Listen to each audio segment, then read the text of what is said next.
కడపలో టీడీపీ నాయకులు చేస్తున్నటువంటి ప్రసంగాల నేపథ్యంలో నిజంగా టీడీపీ కానీ లేదు అన్నట్లయితే అక్కడ ఉన్నటువంటి ఆ స్థానిక నాయకులు కానీ కడపకి కంపారిటివ్లీ అంటే రాజశేఖర రెడ్డి గారితోనూ జగన్మోహన్ రెడ్డి గారితోనూ పోల్చి చూసుకుంటే వారు చేసింది ఎంత, చేస్తామని చెప్పిన తర్వాత చేసింది ఎంత, ఇది ప్రధానమైనటువంటి అంశం. అదే విధంగా ముగ్గురు ముఖ్యమంత్రులని కూడా తీసుకొని ఈ ముగ్గురు ముఖ్యమంత్రులు నిజానికి ఏంటంటే ముగ్గురు కూడా రాయలసీమ ప్రాంతానికి చెందిన వారే. కానీ ఈ ముగ్గురు ముఖ్యమంత్రులు రాయలసీమకి ఎంతవరకు పాటుపడ్డారు, ఎవరెవరు ఎంత చేశారు అనేది ఒక్కసారి పరిశీలించుకున్నట్లయితే ఈరోజు మహానాడులో రాయలసీమ గురించి, కడప గురించి ఎవరు పడితే వాళ్ళు ఎడాపెడా మాట్లాడుతున్నటువంటి నేపథ్యంలో ఒక్కసారి నిష్పాక్షికంగా వాస్తవాల్ని మనం సమీక్షించినట్లయితే దీన్ని బట్టి నిజంగా రాయలసీమలో అందున కడపలో ఏదో జగన్మోహన్ రెడ్డి అడ్డాలో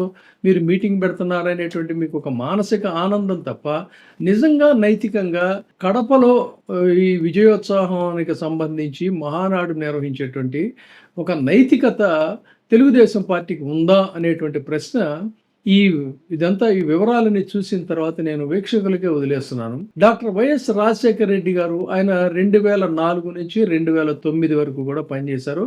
కడప జిల్లా మీద ఆయనకు ప్రత్యేకమైన మమకారం ఉంది. అంతేకాకుండా అసలు he was a role model for the constituencies of the elected leaders. అది చెప్పాలి. తాము ఎన్నికైనటువంటి నియోజకవర్గాన్ని గెలిచి వదిలేయటం, తర్వాత నియోజకవర్గాలను మార్చుకోవటం, ఇలా పై స్థాయిలో ఉన్నటువంటి నాయకులు చేసేటువంటి పని గతంలో. కానీ తమకంటూ ఒక నియోజకవర్గం ఉంది, వాళ్ళ విశ్వసించినటువంటి ప్రాంతానికి ప్రత్యేకమైనటువంటి శ్రద్ధ కనపరచాలి అన్నటువంటి ఒక సంప్రదాయానికి తెరలేపింది మాత్రం ఖచ్చితంగా రాజశేఖర రెడ్డి గారే. దాన్ని వాళ్ళు చాలామంది కూడా ఫాలో అవుతున్నారు. ఆ విధంగా ఆయన ఉన్నప్పుడు ఆ జిల్లా పట్ల ఉన్నటువంటి ప్రత్యేక మమకారంతో రాజీవ్ విద్యుత్ యోజన గ్రామాల్లో ప్రధానంగా ముఖ్యంగా గ్రామాల్లో ఆ రోజున విద్యుత్ మౌలిక సదుపాయాలు కూడా లేక ఇబ్బంది పడుతున్నటువంటి స్థితిలో విద్యుత్ మౌలిక సదుపాయాల అభివృద్ధి కోసం కృషి చేశారు. పులివెందుల్ని ఆయన అభివృద్ధి చేసినటువంటి విధానం చూస్తే పులివెందుల రూపురేఖలే మారిపోయాయని చెప్పాలి. మంచి రోడ్లు వేయటం కానీ, పాఠశాలలు, వైద్యశాలలు, రైతులకు పథకాలు, ఉచిత విద్యుత్తు, నీటి ప్రాజెక్టులు, ఇలా చెప్పుకుంటూ పోతే మొత్తం అసలు సమగ్రంగా దాని మీద ఒక ప్రత్యేకమైనటువంటి శ్రద్ధ కనపరచడం. ప్రధానంగా రాజశేఖర రెడ్డి అనగానే మనకు గుర్తొచ్చేది ఏంటంటే ఆరోగ్యశ్రీ పథకం.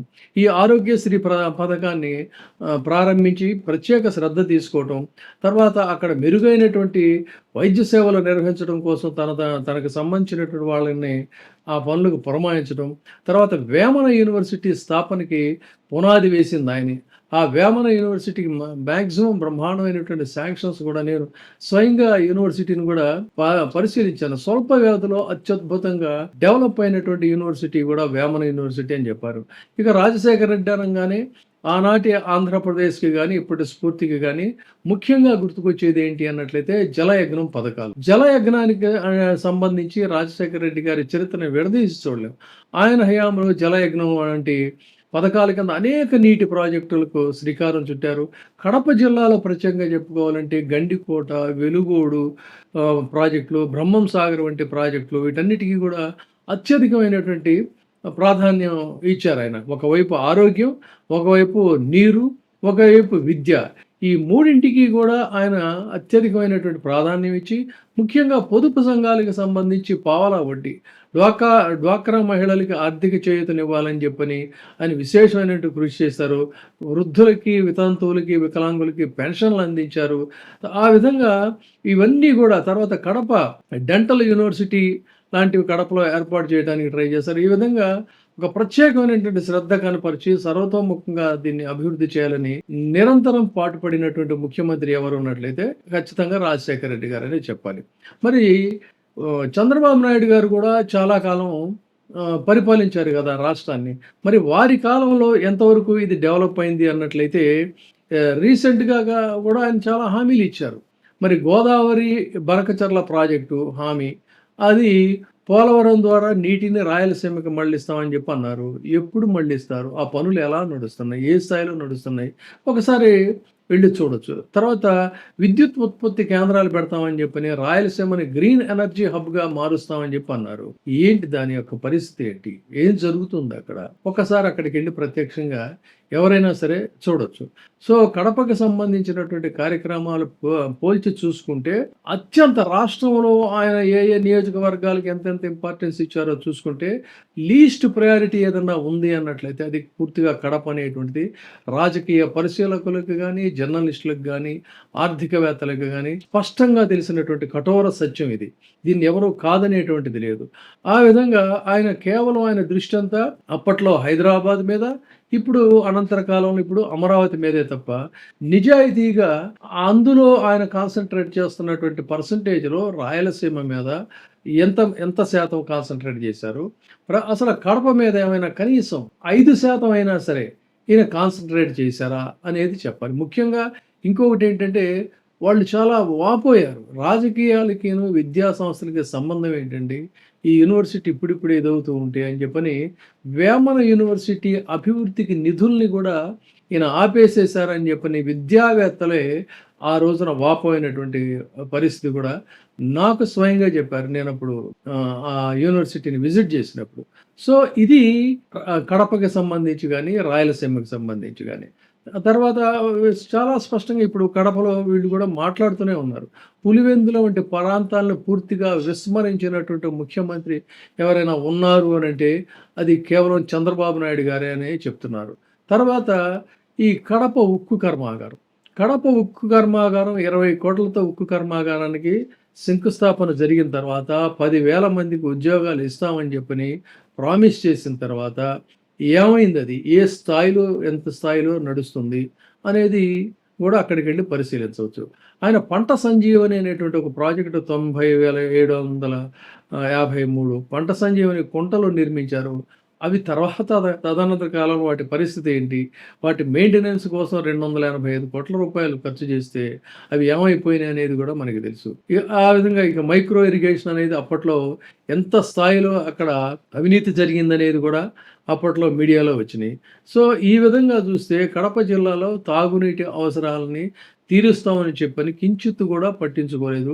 ఆ రోజున కేంద్ర ప్రభుత్వం కూడా చొరవ తీసుకున్న కడప విమానాశ్రయానికి చొరవ చేస్తే అక్కడ నుంచి వాటి నిర్వహణ గానీ, వాటి వ్యవహారాలు గానీ పూర్తిగా దాన్ని నాన్ సీరియస్‌గా తీసుకున్నటువంటి ముఖ్యమంత్రి ఎవరు ఉన్నట్లయితే చంద్రబాబు నాయుడు గారు మాత్రమే అని చెప్పాలి. హార్టికల్చర్‌ని అభివృద్ధి చేస్తామని చెప్పన్నారు. ఏం చేశారు? ఎంతవరకు చేశారు? ఏం జరిగింది దానికి? దాని మీద ఏ రోజన్నా సమీక్ష జరిపారా? అలాగే హంద్రీనేవా ప్రాజెక్టు పూర్తి చేసి రాయలసీమకి నీటి సరఫరా చేస్తామని చెప్పన్నారు. అది ఆ పనులు ఎంత వరకు నడుస్తున్నాయి?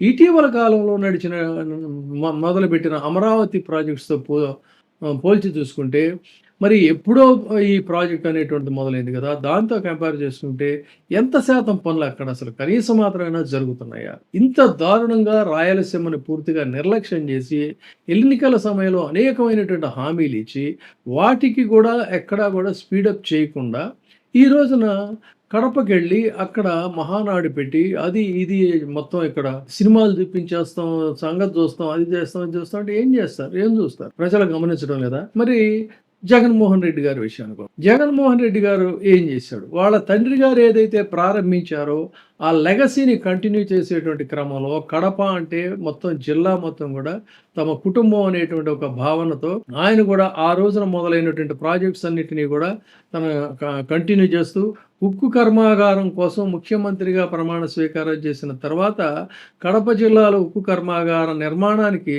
శంకుస్థాపన చేశారు.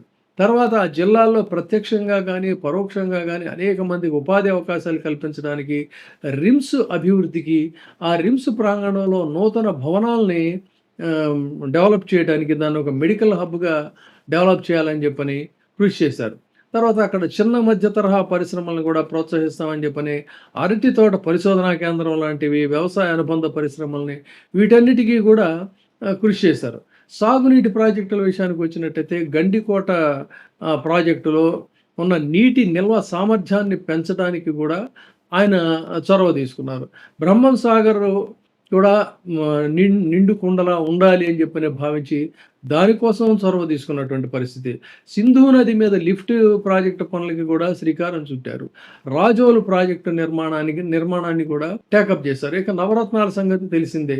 నవరత్నాలకు సంబంధించి అమ్మఒడి గాని, రైతు భరోసా గాని, పెన్షన్ల పెంపు గాని, ఆరోగ్యశ్రీ గాని అక్కడ ప్రత్యేకంగా ఇంప్లిమెంట్ అవ్వడానికి తనకి విశ్వాసపాత్రులైనటువంటి అధికారులని ఏర్పాటు చేసి అవన్నీ కూడా స్వీయ పర్యవేక్షణలో జరిగేటువంటి విధంగా ఆయన చర్యలు తీసుకున్నారు. ఆ విధంగా రాయలసీమ కోసం కృషి చేసినటువంటి వారు ఎవరైనా ఉన్నారు అన్నట్టయితే ముగ్గురు ముఖ్యమంత్రుల్లో ఎవరైనా సరే పోల్చి చూసుకుంటే కేవలం ప్రధానంగా వినిపించేటువంటి పేరు రాజశేఖర రెడ్డి గారి పేరు, తదనంతర కాలంలో వినిపించేది జగన్మోహన్ రెడ్డి గారి పేరే తప్ప పూర్తిగా ఒక సవత తల్లి ప్రేమగాతోనే చంద్రబాబు నాయుడు గారు చూశారు తప్ప మరొకటి కాదు. అలాంటి చోట ఇప్పుడు వెళ్ళి ఏదో అదని ఇదని చెప్పని ప్రకటించడం, దీనివల్ల అక్కడ ఏదో మార్పులు జరిగిపోతాయని, మొత్తం అదంతా కూడా చరిత్ర జనాలు మర్చిపోతారని, చేసిన మేళ్ళు మర్చిపోతారని, వీళ్ళ యొక్క మాటలకి విశ్వసిస్తారని అనుకోవడం పొరపాటు. ముగ్గురు ముఖ్యమంత్రుల్లో ఎవరు ఎంత స్థాయిలో రాయలసీమకి ఎంత చేశారు, రాయలసీమలో ప్రత్యేకించి కడపకి ఎంత చేశారనేటువంటిది ఒక చరిత్ర. ఈ చరిత్రని ఈ రోజున ఏదో ప్రలాపనలతోనూ వాటితోనూ తుడిచేయాలి అని చెప్పని అనుకుంటే మాత్రం అది కరెక్ట్ కాదు. ఖచ్చితంగా ఈ చరిత్ర ఇప్పుడు కూడా పదిలంగానే ఉంటుంది. రాజకీయాల్లో అనేటువంటివి గెలుపోవటంలు అంటారా, అవి జరుగుతుంటారు. దానికి రకరకాల కారణాలు ఉంటాయి. అంతే తప్ప చేసిన పనులను మాత్రం ప్రజలు విస్మరిస్తారనుకోవటం మాత్రం పొరపాటు. ఒక్కసారి ఈ చెప్పిన వాస్తవాలను ఎవరైనా సరే పరిశీలించండి. మీరు కూడా ఎస్ అని అనక తప్పదు. Thank you. ఇప్పుడే సబ్స్క్రైబ్ చేయండి, లైక్ చేయండి, షేర్ చేయండి. వే టీవీ ప్రైమ్, మీ ఉత్తమాభిరుచుల సమ్మేళనం.